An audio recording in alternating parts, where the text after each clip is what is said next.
hoping to do is, as they use a gas turbine in combination and the back heat off of that, and the miscanthus to run the combustion, it is going together going to be considered renewable energy. Okay, that's my understanding of it. All the particulars, it has to do with tying the turbine and all of it to wind. Okay, because it's in that same category. It's not a base load supplier. It's kind of a fluctuating supplier, but it is renewable. So they can sell it at the same price that you would power that comes from windmills. Now, is that higher than coal? Yes. And the reason for that is simple supply and demand.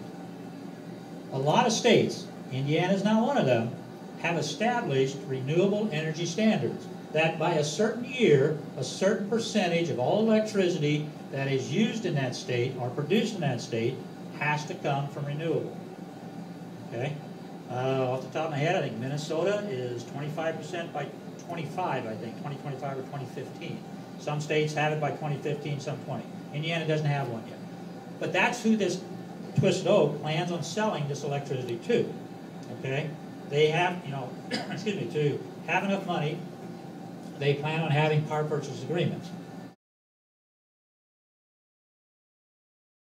Again, I answered that a little bit. It goes back to when they retrofit it, they'll be able to sell it as electricity produced by renewable sources.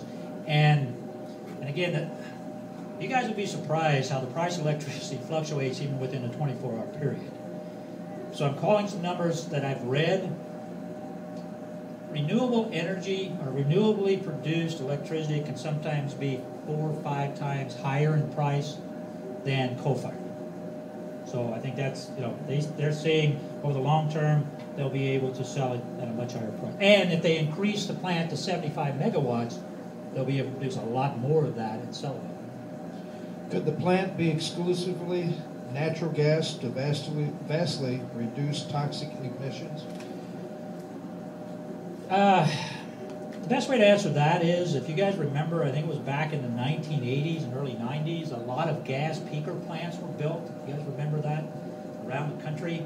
I don't know how many of you guys travel up US 231, but as you go between Bloomfield and Worthington, if you go on 231 on the left, there's a big gas peaker plant. The problem with strictly gas is it can't go on a long time. In other words, you got to shut it back. It's more of a shaving off the top.